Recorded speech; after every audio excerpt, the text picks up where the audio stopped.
Well, good afternoon and welcome to Tea Time with Miss Liz. That's right, afternoon tea today. And in the house, I have the beautiful, inspiring, motivating, resilient woman of the year. That is right. I have Shirin Ariff in the studio. And she is truly an amazing woman. And we've been trying to connect like this for a long, long time. So this is our time to connect. So I got to know Shirin during the Global Peace Challenge 2020. She was also the Global Peace Ambassador. But I'm going to get into who Shirin is, and then I'm going to get her to share her amazing story with all of you. And we're going to have some inspiration today on Tea Time. So grab your cups, coffee, tea, water, juice, and join us. Leave your comments in the comment section. And if you're watching a replay, put replay. But please share with us, because we'd love to have you join us for a cup of tea today. So Shirin is an inspirational speaker with over 3 million global views of her virtual video, an award-winning 5-time international best-selling author and resilient coach, and a proud mother of 4 beautiful children. My tongue, I need tea. Lovingly called the gentle force, Shirin offers transformational education to victims of any kind of abuse through her Be Your Own North Star. And I love that because I'm from the North, so we'll get into the North Star a little bit more. Sure. It has a program. She has been there, done that, her own story of dramatic ups and downs, and her remarkable journey of resilience, which involves coming to Canada, enduring a dysfunctional marriage, struggling with facial paralysis, and surviving cancer, inspires others with wisdom and strength. And if you'd like to know more on Shirin, please check out Miss Liz's Tea Time page and all of the other platforms that I have her listed. Her full bio is there. So Shirin, welcome to Tea Time. It is amazing to see your beautiful face, girl. So could you share a little bit on the backstory and then get into where it all took you today? All right. First of all, I'd like to thank you so much, Liz, for having me on your show. I really love the idea of bonding over a cup of tea, especially because I come from India and tea is a big thing in India. I mean, it's bonding time for the family, bonding time with people who come to visit you. We offer tea. And it's interesting that my mom always said I made the worst tea. And here you are on tea. Yes. And, however, as I said, I was born and raised in India. And, now as I'm recollecting tea time in India, I'd like to share a little bit about my past. I was born and raised in India in a traditional family. We called it the joint family because joint family in India, the term joint means all your extended family and your own immediate family. Everyone lives together in one huge mansion. And it's crazy and it's lovely and it's chaotic all at the same time. But that, that had a blessing. I grew up being with people. I grew up learning to put up with people. I also grew up learning to love them as they are, because they're family and you have to put up with their idiosyncrasies. So the adjustment, listening to all the elders deciding and choosing for you, and, having 30 cousins to play with every day. We were like a whole school in, a whole school in the house. So, yes, and my childhood was fun, exciting. I went to a very good school. And I learned to study, read, and write in English. And in fact, I'm one of the first girls to go to university in my generation. So, and complete it. There were some who went to university, but they had to be married. And so I did all the bad things, apparently, because I wasn't that good girl who got married as soon as she became an adult. And her job was to get married, keep her husband happy, and raise kids. That's it. Cook in the house, cook clean, and do that. And although that's it, is not that's it, because that's what I also do, and it's a lot of work. And so I I was in high school when I got engaged. I was 18. My parents had, you know, they had good plans for me, that they thought they'd have me happily ever married, and be lead a great life, be with a good person. They chose well for me. The person was educated. He was a computer software engineer. In those days, that was a very big deal. However, what we didn't know, even though he was the only son, his entire family was very respectful, and so was he. But he had a problem with drugs. And so, a girl who was raised to understand that it is not right for girls to be with boys. A Yep. girl who went to an all girls school. She even did her university in an all girls college, all my degrees there. And then she's married to a man. So I was so naive and I didn't know so many things that it was very easy for me to not know that my first husband was doing drugs. And then nobody did drugs in my family. And we didn't have that kind of information. We were not taught about drugs in school. It was taboo, it was shameful. You know, people in India in those days looked down on people who took drugs and thought that was a very bad thing to do. So he was doing drugs, and obviously, like, to cut a long story short, his addiction kept growing until he couldn't hide it anymore. His job was impacted. He lost his job. He sold everything in the family, all the furniture and everything, and we ended up becoming homeless because nobody wanted us. We had exhausted the list of help that we could get from our family members in terms of money, in terms of many other things. And he did go to rehab several times, but he came back and did the same thing again, and with greater fervor. And so I had a daughter.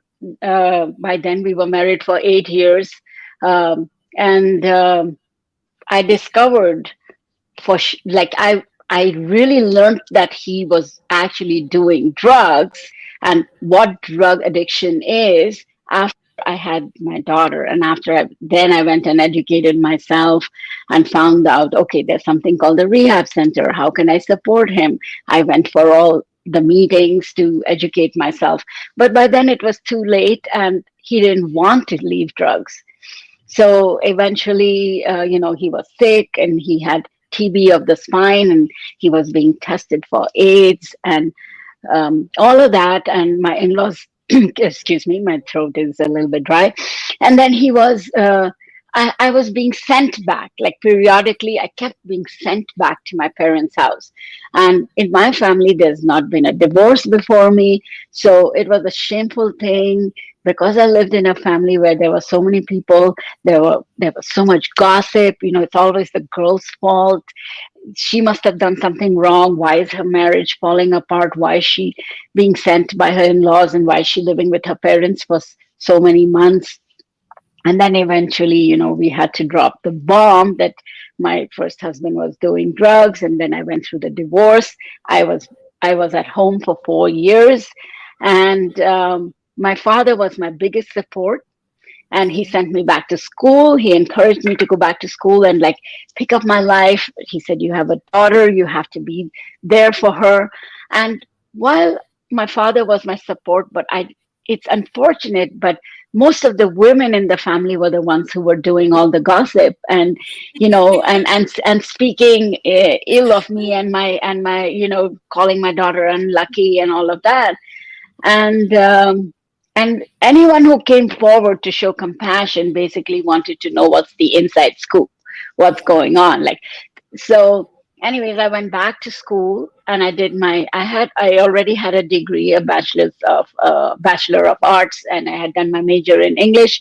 So I went back and did my B.Ed. And before I got my degree, I had a job because I did outstandingly well. And my school that I grew up in was very, very supportive. I went to a Catholic school, Loreto, and the Loreto sisters, they're always there to support the girls.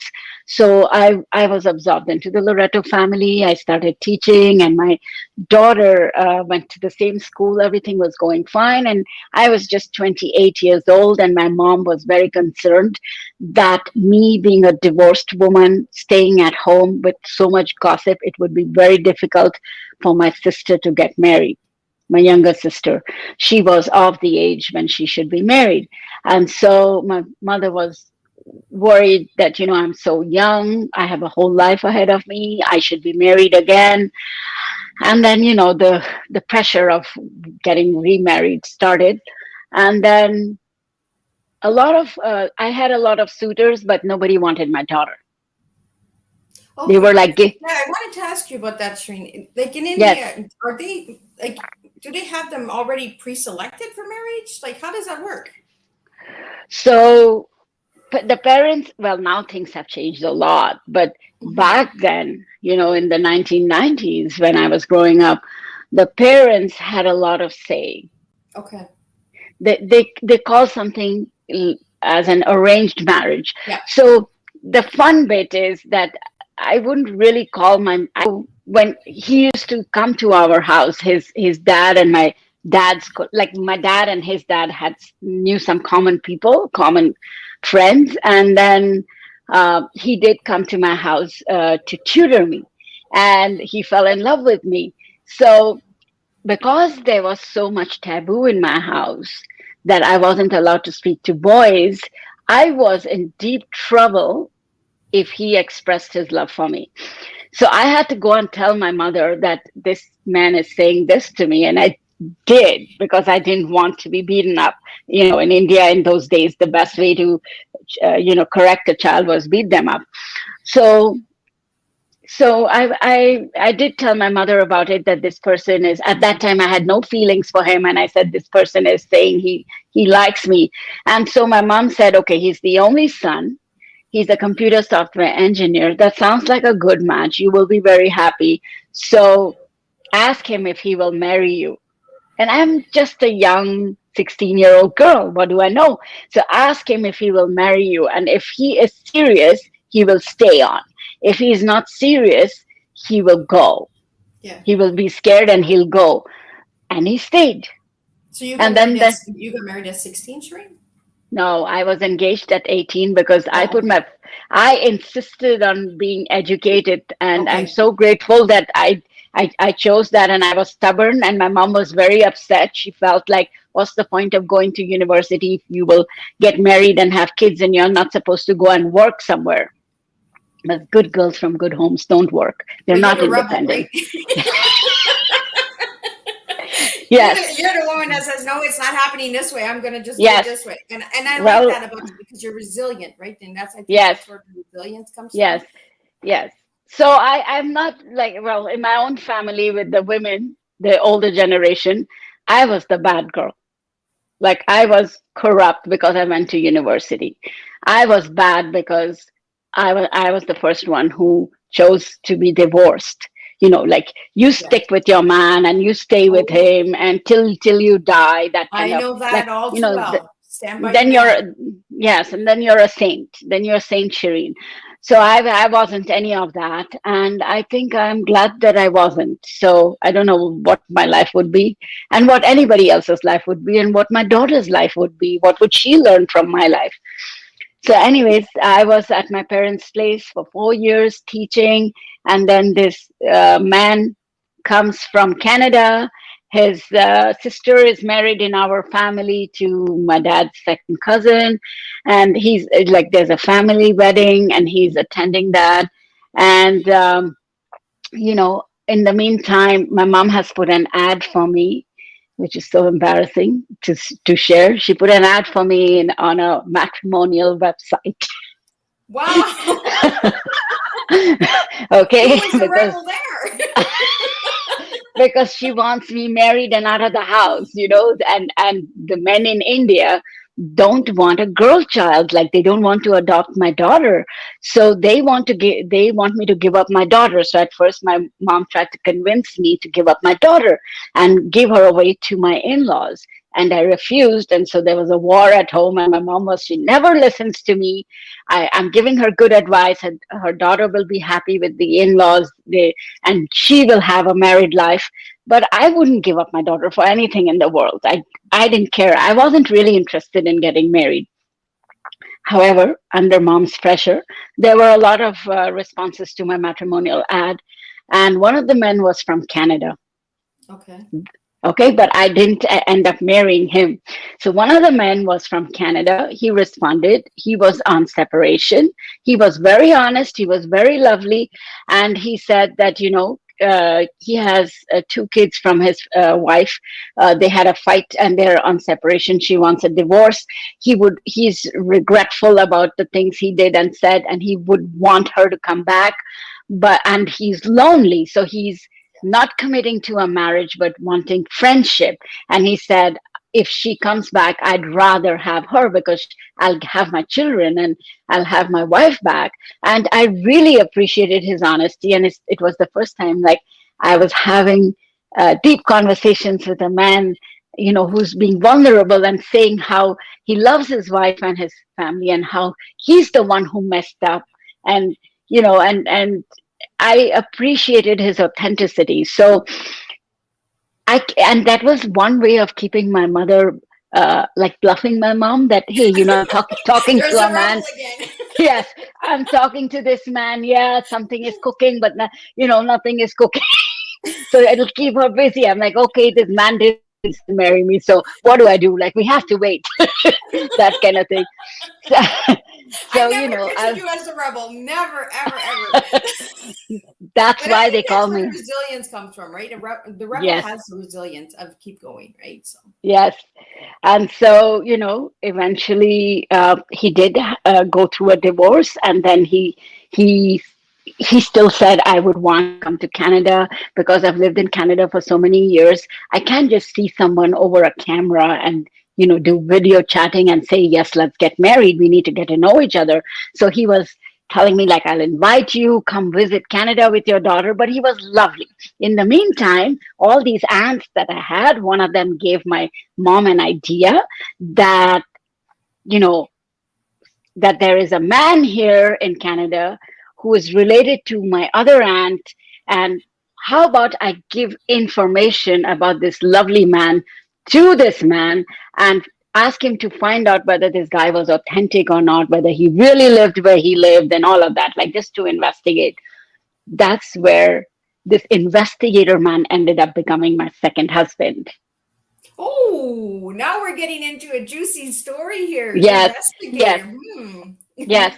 So this man, like, he's not a professional investigator, but just to find out whether this man was really divorced or not. So this man was an immigration consultant. And so I had a conversation with him. He asked for all the details of the man I was interested in. And then he called back and told us it's a no-no, lots of red flags. The man was in prison. He had beaten his first wife. And so you don't want to end up in Canada and be in that mess. Yeah. And all. And as I look back, most probably all that wasn't true, because this man had interest in me. So he started talking and he started saying that, why do you want to come here being already married to someone? You could come independently, you're educated, you're a teacher, you can come here as a qualified teacher and, hold your grounds here, become a Canadian, and then think of who you want to get married to. So that sounded better for me because I wasn't interested in getting married. So he spoke to my parents too, and I wasn't really keen on coming to Canada. I didn't have anody here, well, right? You're here. Yes, well, I've been here 16 years now. I wouldn't want to go back. So So now the thing is that this person, he said, I'll help you immigrate here. And, and I didn't want any favors from anybody. And his sisters found my dad were in court. They were fighting over property matters. So the women would talk, the men would fight. It was a crazy scenario. Yeah. So I didn't want any more chaos. And so, I gave him all my information and asked him how much would it cost. And he said, X amount of thousands of dollars. And I said, thank you very much. Goodbye. This is not happening because I didn't have any money. Already my father had sponsored my education. We were staying in my house because there's no government support in India for women who are divorced and living single. There's nothing like Toronto housing or social services or anything like that. So I had to live at my parents' house. They were paying for our living expenses, for my daughter and me. And then my dad was paying for my daughter's schooling, for my schooling. And I had just got a job. And then eventually I told him up front, it's always good to be transparent. I told him I don't have the money. I'm sorry, I can't pay you. And I don't feel any urgency of going to Canada at all. And especially with this man, if the man that I liked is not a good idea to be with. So what's the point? I don't want to be in Canada. At least I have my dad here. And, when he said that he used to visit my home when he was younger, and he saw me when I was a teenager. He was in love with me for the longest time, for many, many years. But then he had an arranged marriage. His parents got him married. And at that time, he was financially not, stable to ask for my hand. But now he says God sent me back in his life in this crazy way. So he doesn't want to let go of this opportunity. And he said he wanted me in his life and he really loved me. So when I heard that, the first thing I thought, jerk. The jerk. He's trying, yes, he's trying to take a, use the rebel. Yes, he's trying to take advantage of my situation and yeah. telling all these stories of love and all that. So I stopped talking to him. And when I didn't have a cell phone in those days, I couldn't afford many things. So a landline at my dad's place, and he started calling frantically, like so many times, and I wouldn't take his call. Then my dad felt something was not right, that I wasn't answering his call. And my dad asked me, why are you not answering his call? I thought you were doing some paperwork.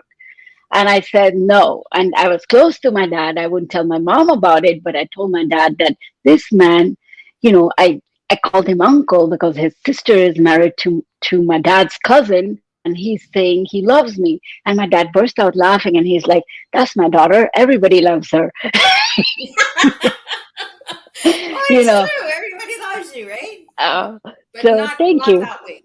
Yes. And so, he laughed and he said, don't run away from him. Face him and tell him no. If you don't want to get married to him, don't run away. Just tell him no. So I called him and I told him, no, thank you very much. I'm not into getting married to you or anything. I don't really care. I'm coming. I'm coming to get married to you. If you don't marry me, I'll go marry. He joked and he said, I'll go marry your dad. Well, you loved your dad too. Yes. And then, he called up my dad and he said, I'm asking for your daughter's hand. I really love her and I'm begging for her. I'm going down on my knees. And my dad was a little bit, he paused and he thought that, okay, the man lives in Canada. He has all the money in the world. He can get any woman he wants. He's coming all the way to asking for my daughter's hand. He must really love her. And, in India, it's a big deal. Like you're divorced, you're the mother of a child. And for a man to accept, because my parents faced the real truth that people didn't want my daughter. So, my father said, I'm getting old and your mom is not very nice to you. So why don't you consider getting married to this man, because your daughter will have a better life. Think about her if you go to Canada. And so, to cut a long story short, my second husband was very persistent and he, came to India. He blew me away with how romantic he was and all the things that he did and, his expressions of love and, singing to me and like I was very romantic as a person. So, all of that, and then I was so deprived of all of that from my first marriage because my first husband was doing drugs and he was not there. He was just physically there, but zoned out most of the time. So as a young woman, she just blew me away. My second husband blew me away with he didn't have any addiction. He was normal. He was healthy. And, I felt like, okay, this is what love is all about. This is how a man loves a woman. And, I gave in and I said, okay, I said yes to him. He was 12 years older than me. And there were so many differences about so many things, about our interests and our likes and dislikes. But, at that time, maybe I was so starved of, a partner that I gave in. And then, he got married to me in India. And then I was waiting for my visa while he came back here. But I didn't have custody of my child. So my visa took 2 years to come through. I had to go back in court and get custody of my child. My first husband had gone missing. He was doing drugs and he was not in his senses. Nobody knew where he was. So the court had to wait for him to show up. And then he didn't show up at all. And then, our lives were on hold. Then the judge gave me full custody of the child and allowed me to take her out of the country. And then when I came here, for the 2 years, all the promises that my second husband made over the phone, because I don't know what's the lifestyle in Canada, what do you have in a home, what you don't have, all of that. Like he used to tell me, I'm making a nice house for you, and today I bought this and I decorated that. And then when I came here, I was in a very, like, not a very, like, it was a little bit of a rough neighborhood.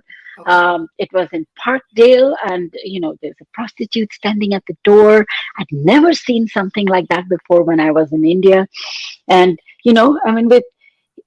I was scared. Then he takes me upstairs to this apartment. There is no furniture. There's a mattress on the floor. There's not even a bed sheet on that mattress, and nothing has been done up. And all this, he was all, for all this time, he was telling me on the phone that he's got this house by the lake and it's beautiful and all of that. And yes, well, Lakeshore is not too far from Parkdale, but on the lake, and it's not like the houses that now I understand what it would look like.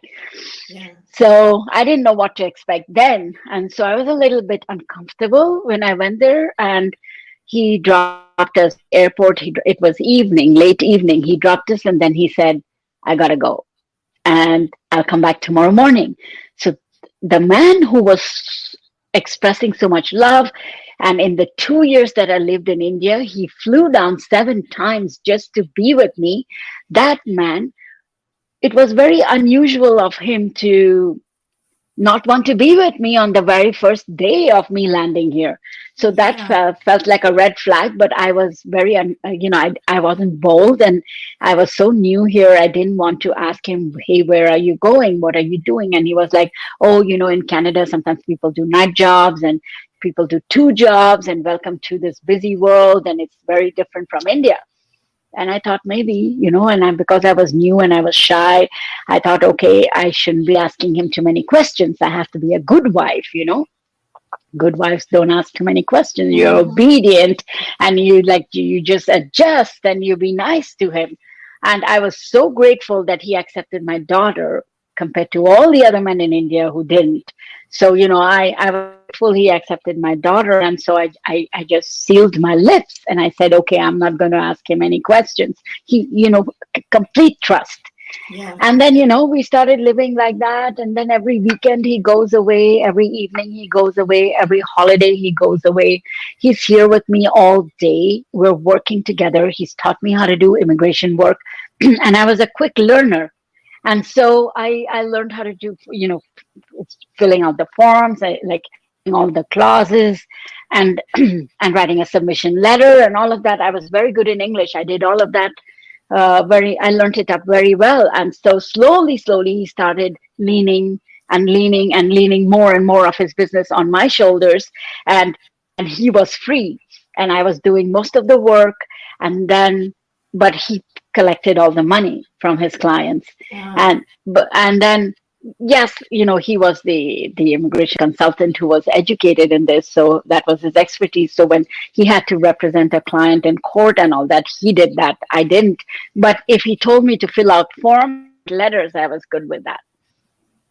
So things went on. And then as, in 3 months, I was a little bit stressed and I didn't know where this was going. And I started getting bored. We didn't even have a TV at home. Wow. So, yeah, so I was like totally cut off from the whole world. I didn't know anybody. I was scared to talk to neighbors.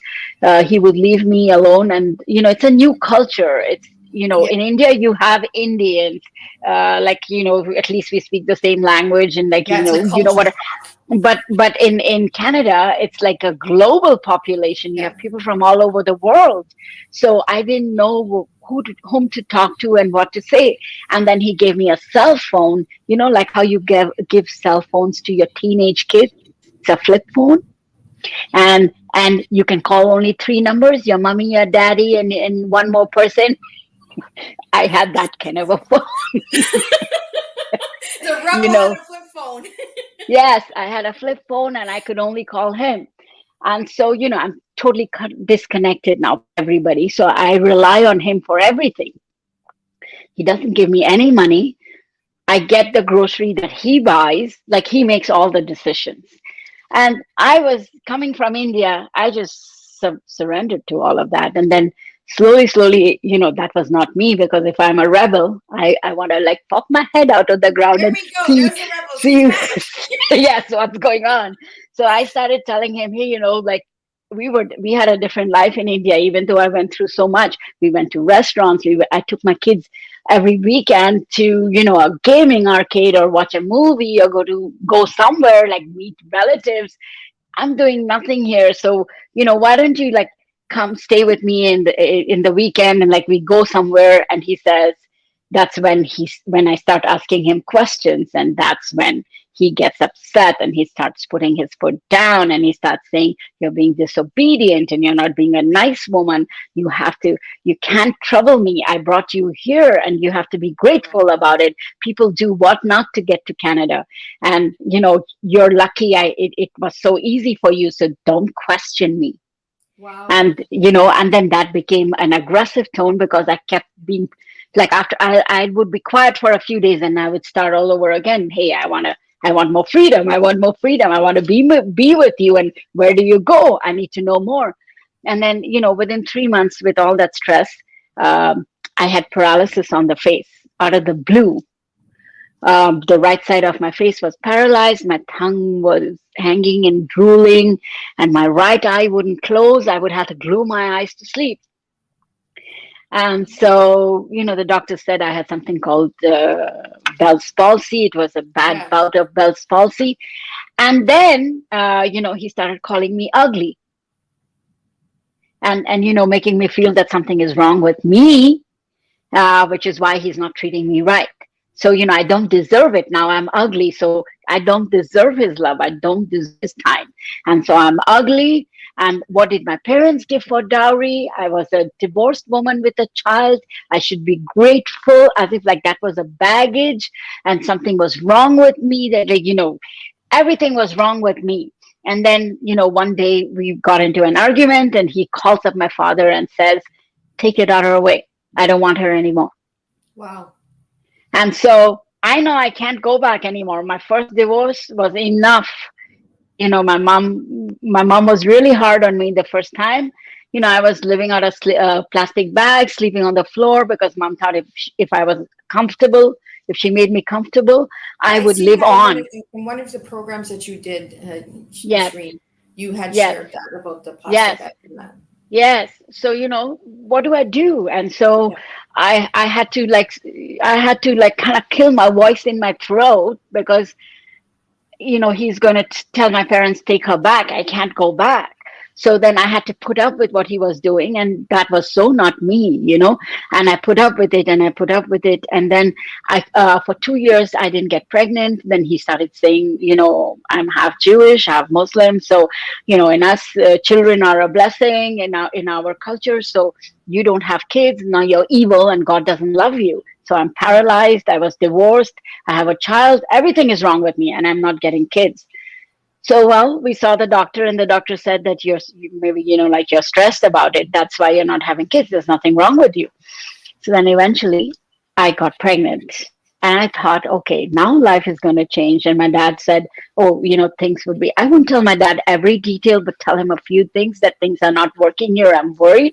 And my dad said, maybe, you'll bond because now you have kids. And of course, my life has to be like a roller coaster ride. And, now I know I was so upset. And then suddenly I get the news I'm having twins.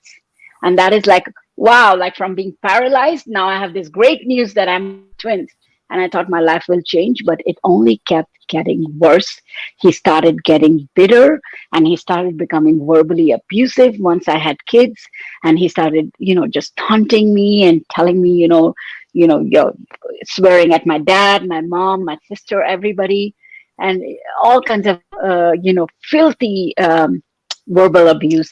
And I started like, because I kept taking it, I became sick. And then eventually, like I didn't want to live. I used to be very disgusted as if I was a burden. I was ugly. I had to go. Nobody loves me. Nobody wants me. Like, I can't be with my parents. This man is treating me badly. Who wants me? Nobody wants me. And because I was so cut off from the rest of the world and all that I was going through, I had school friends here. I didn't even connect with them. I didn't want anybody to know what was going on in my life. It was shameful. And then, so I had cancer. I ended up having thyroid cancer.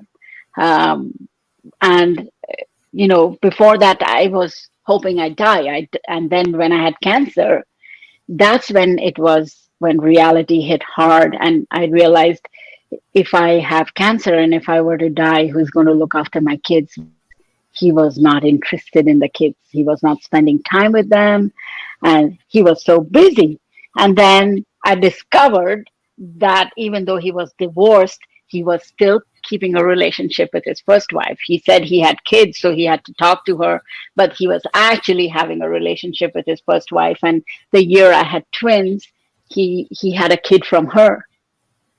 So he was with her and he was with me. Even though I was his wife legally, he was still in a relationship with her. And it was a mess. And then with cancer and this information hitting me hard, it was a lot to process. And I was crumbling under all that. And so I reached out to his family and I asked his older brother and all his other family members, what do we do? And I reached out to his first wife and I said, let's have a conversation. Let's talk about it. And then he hated that because he wanted to keep it all undercover. And then I busted everything. I call his wife, his first wife, I call his family members and I'm like, let's talk about it. What's going on? So there's that rebel again. She's back. Yes. And so I love that about you, Shirin. I really love that about you because that really shows the real true resilience, right? Is, when you have enough of the shit sandwich, you say it's enough and you move on, right? And that's where the resilience comes in. And I want to get into we have comments coming in from all different places because I don't see any comments. They're coming in different locations. Okay. I'm streaming on multiple places. And yes, I have a friend who is saying that, well, while you're sharing, it's almost like you're sharing her story. And a lot of people who have gone through domestic violence and abuse, when we're sharing our stories like this, it does feel like you're telling our story because there's similarities, right? There's the name calling. They start off honeymoon section and then they go to the freaking demon section. It's like, I thought you loved me. Now you hate me. Like, how did that happen? So I really want to thank the viewers that are watching and that are leaving their comments like that and expressing that you sharing your story and that it makes us feel like we're not alone, right? Absolutely. I've had that. Yes, I've had a lot of people, a lot of women particularly, actually reach out to me and tell me that they've been through similar things. Yeah. And what was interesting was the man knew the law in this country that you cannot raise your hand. If you raise your hand, you'll be arrested. There's a law in place. So they mentally abuse you. They emotionally abuse you. They verbally, financially abuse you. And so you don't see the scars. But the scars are deep and sometimes they destroy people. They do. It took a lot of work and I still do work on myself You to, have to, right? A lot of people say yes, like, oh, you got into the situation, you're all better now. No, we still have to heal ourselves. They broke us yes, bit by bit by bit by bit. yes, And we yes, have to heal ourselves each and every day for the rest of our lives because they've yes, actually torn us down. And yes, and that's what I really love about your story and what you've done with your life, Shirin, from yes, the situation. Like if anybody yes, out there, the viewers that are watching now and the viewers that will watch on the replay, you really need to check this woman out because this woman has an empowering story. She is the true resilient coach out there. She has overcome so much. Shirin, I am very thank you, proud of you. And I'm thank you. actually honored to get to meet you face to face now. We've talked on the phone a couple of times and we've connected through the Global Peace Challenge. But I really want to understand what makes you the North Star? Where did you get the North Star from? Yes. So, when I had cancer, in my book, one of the chapters is called Cancer is the Cure. So that's when, like, I was in the thick of darkness. I didn't know my way. Cancer was like a dead end for me. And my cancer, I had thyroid cancer, which is the easiest to cure, but it had metastasized to my lymph nodes. And so I didn't know what holds for me. And that's kind of like a dead end for me. And when I went for my surgery, so that's a moment of darkness because I don't know what holds for me. That's when I saw my North Star. That's when you have to be in the dark to see your North Star. That's the gift of being in darkness. I found my North Star. And then when I found what my North Star was, I found my why. Why, like earlier, I used to feel like my life is worthless. I don't need to live. Then I started questioning, why do I need to live? And then I found my why. I need to live for my kids. I need to give them a different narrative for their lives. They are seeing me. They will do the same thing as me because they'll think that's the way you do life. My mom did it that way. Yeah. And I didn't want any of my kids to have the life that I went through. And even if life throws things at them, I didn't want them to end up their lives in a miserable way. So I thought, as a responsible parent, I wanted one chance from God, that give me one chance. I'm going to turn everything around for my kids and show them, if life throws things at you, look for the North Star, not just stop there, be your own North Star. I love it. I When really love there's it. no one around you, actually nobody can tell you what to do. People will tell you, but in the end, you have to choose what you want to do in your Exactly. life.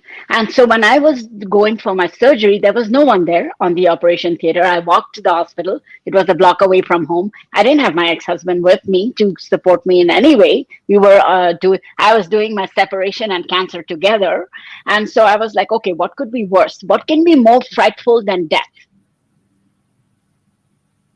So I used to be very afraid of him. Then I thought, okay, when I experienced the fear of death, I said, you know what? This is nothing. I am going to turn around and face this man. So I turned around in life and I faced him and I filed for divorce. He told me, like, you have cancer. If you go to court, I'm going to drag this case forever Wow. till you're dead. He did drag it for 5 years, but I got my divorce. I got my children's rights. And and now my kids, when they have to write an essay, who's my role model? My daughter in school makes a poster that's my mom, and they're so proud of me. So it's not an ego trip. It's just that I showed them who they can be if they wanted to. Exactly. I didn't We have anybody to help me. we have to be the example. If we want our children to have a better life, we have to be the example. And sometimes it's hard doing it on your own. But Yes, when you can overcome it and you have enough, like when you have enough, only when you yes, have enough can you get out of it. Any viewers yes, that are out there watching now, or any viewers that will watch the replay, if you're in a domestic violence situation or any type of abuse of any sort, verbal, physically, mentally, sexually, until you have enough and you say no more, there's nothing anyone can do for you. yes, And yes, that's where the resilience comes from. You have to say, you know what? my life matters. I matter. My children matter. And I'm going to stop this. And Yes. then you say enough is enough. Whether Yes. people hate you or they're like, oh, it wasn't that bad, you're over exaggerating. You didn't live that life. So how dare you say that it wasn't that bad? And I really encourage people like you, Shirin, to keep spreading the message of Yes. hope and keep sharing Absolutely. that message. And I really love the North Star because I'm a Northern girl. So of course I love the Northern Stars. We have the Northern Lights. I'm Yes. I I am an old country girl, and I live in the city now, but I'm a country girl.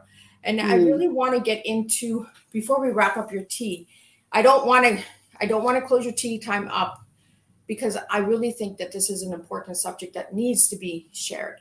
But we do have Right. a time frame. So I want to get into, what is your tea, Shireen? And what makes you? So if I give you the word tea, give me a Yes. word for each letter. So the T, the E, and the A. And what makes you? Ooh. All right. That's interesting. Um,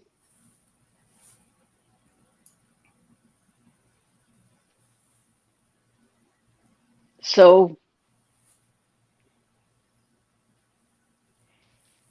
TEA would be take every action. Oh, I love it. I love it because you know what? You just served me your past, your present, and your future. Take, as a child, you took. You were the rebel. You were the rebel. So you Yes. took. You took chances everywhere you went. Yes. Your E word is everything, right? Yes. Everything. So you're present. So you're doing a lot of things. You're doing everything right now. So maybe that's Yes. what your present is. And action, of course. In the future, action I see coming from you because you are a woman who makes action. You're not a Yes. woman that just talks. You actually do the walk.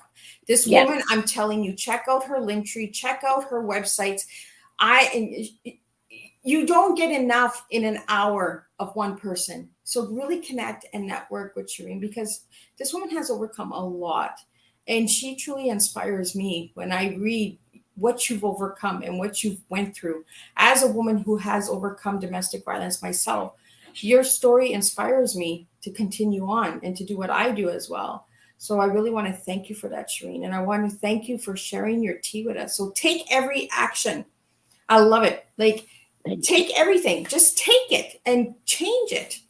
We are the women that can change it. We are the voices that can change it because we lived it, we felt it, and we overcame it.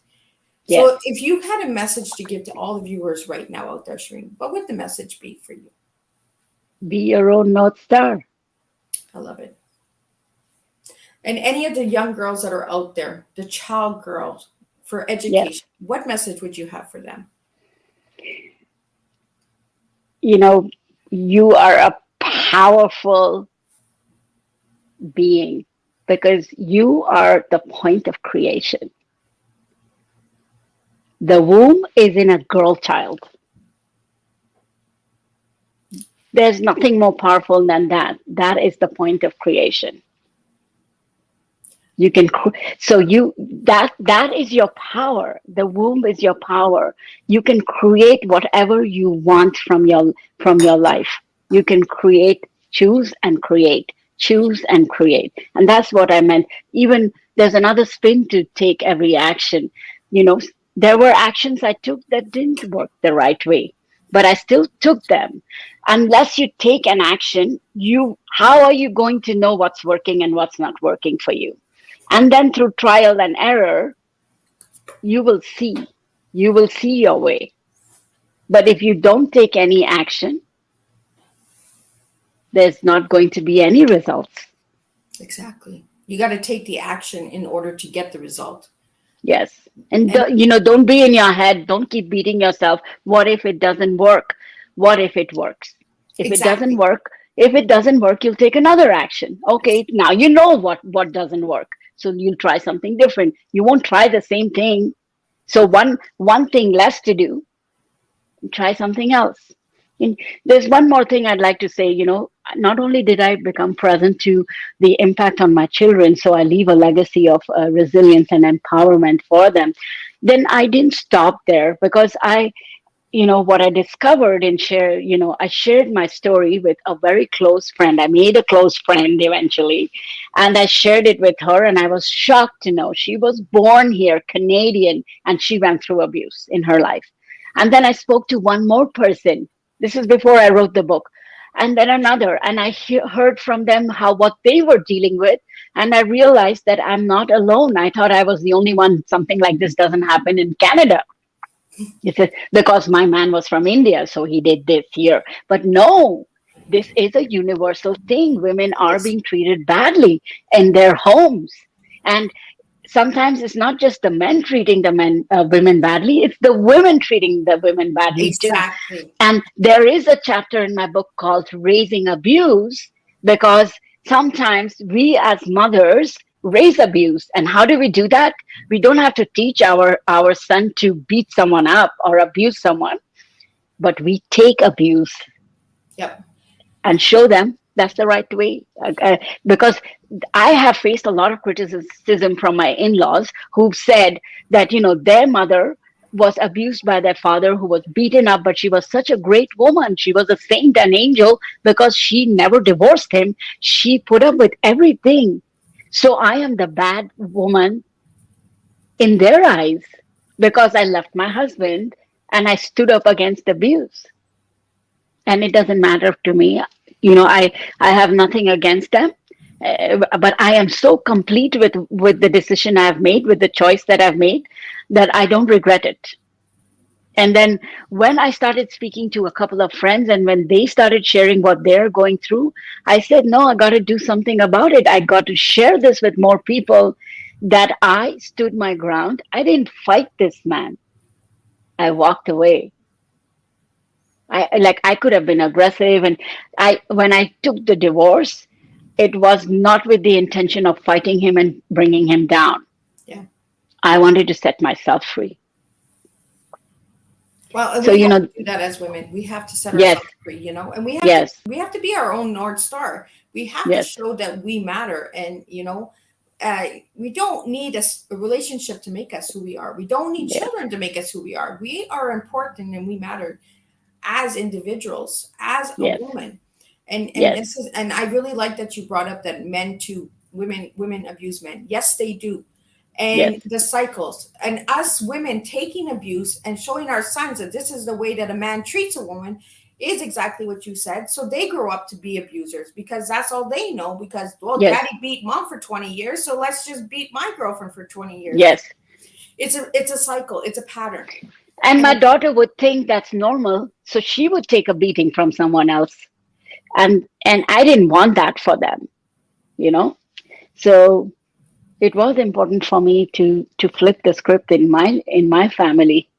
And that's how it all started, and it started spreading. Like, the more people shared their stories with me that they were going through this, I didn't choose to become a resilience coach. It came naturally, yep. It you came from know. your life story. It came from Yes, you overcoming. And that's what a lot of people don't understand. The word resilient, it means overcoming. It means continuing on, staying strong, believing in yourself, believing in your yes, own North Star. And that's what I get when I read your bio, when I read your book, when I read everything that you've done, like the story and the show that you were on, the program, everything that you have done is yes, overcoming. You were scared, but you did it. And that's what we have to yes, do as women. Even when we're scared, just get out there and do it. And people are yes, going to judge you either way. So why not do something that's going to make you happy? yes. You have to be okay with yourself, in the end, because no matter what you do in life, there will be someone who's not going to be happy. And Exactly. we're not here in this planet to live a precious life, a whole lifetime, just pleasing everybody else. We're here to experience life fully. And, it's okay to make mistakes, and it's okay to not be liked. Yeah. You have to be complete inside. At the end of the day, now I'm on a journey where, like today, if I were to die or if I go to bed, I don't live in regret. Yeah. That is very important. So then, you're light as a person. You're light. You have no regrets. You're doing your life the way you're living your life by your your deadlines that you give yourself, your ultimatums, and not by other people's deadlines and Exactly. defaults. So that that's a powerful way of being. Well, you keep being a rebel because I like you as a rebel. Like anybody that wants to meet Shirin, please reach out to her on her platforms. She has a website. She has a website for Be Your Own North Star. Her link tree, I put it up in the comments while she was sharing her story. So please reach out. And it'll also be up when I upload it to the YouTube channel. So please reach out to Shirin. And I really want to thank you for being a voice for the Thank you. women out there, for the men out there as well. Because if the men out there are listening to the program now or later on the replay, understand that if you see your mom or your sister or your grandmother or any woman getting beaten, it is not the right way. It is not the right way to Mm, be a man at all. And if right. you see a woman beating a man, that is not the right way either. So we need to bring voice to that as well, because there are men out there that are being abused as well, because some women Absolutely. come from abused homes, so they just continue the abuse onto the man because that's all they know as well. So we need to start breaking the patterns and the cycles. We really need to Absolutely. start bringing a voice to these topics and these subjects. So I really want to thank you for joining me today on Tea Time, Shirin. It was an honor to have you here, and we have some amazing comments coming in. I will share those with you because I've streamed in multiple places. But I do want to read this comment that came in from Erica. Some people don't appreciate when a person can love themselves more than the abuse, and how hard it is to get to that point after the abuse. It is Yes. true because people don't want us to love ourselves because they're used to the broken us. So when we start shining, when we start showing that we're strong and resilient, and I'm going to get teary eyed because I am an abuse survivor, when we start standing up and sharing our voices and our stories, we actually change ourselves to become the person that we were meant to be, not the person that they broke us down to be. So I want to thank you, Erica, for sharing that comment. I want to thank you, Shirin. Thank you, Thank Tiffany. you. Thank you, NJ. Thank you to all the viewers out there who have tuned in. Thank you, Crystal. I see you all. I see all the comments coming in and that. And I really want to thank you today for joining me on Tea Time. And I will be back Thank you. tomorrow, and I will be back the following day. So there's 3 tea times. Boom, boom, boom, just like that, because that's the way I work. And then I will be on some other platforms. So I will not be on Tea Time, but I will be back on Tea Time on the 26th after that with an amazing special Tea Time where I'll have 9 authors coming in and sharing a Wow. book that's being released in November. So I really want you all to check that book out as well. So keep checking the Tea Times out. Keep checking out Miss Liz's Tea Times on YouTube. And if you any of the Tea Times resonate with you, or any of the stories, please reach out to the guests. The guests have agreed to be all public, and you can reach out to them. So many of them have Yes. projects and movements as well. So support those, and let's just make a difference all together. That's what I'm here for. I'm just here to serve the pot, and you guys are the cup of tea. So thank you. So take every Thank you. action Thank you. is Shirin's tea. And thank you so much for joining me today on Tea Time. And I will Thank see you. you guys all tomorrow afternoon at 4 p.m. for a second tea time this week with Morris Thaw for the Collaboration Training Academy. So we will talk about education. So Wonderful. I will see you all tomorrow at 4 p.m. Thank you for tuning in, and we will make a difference one cup of tea at a time.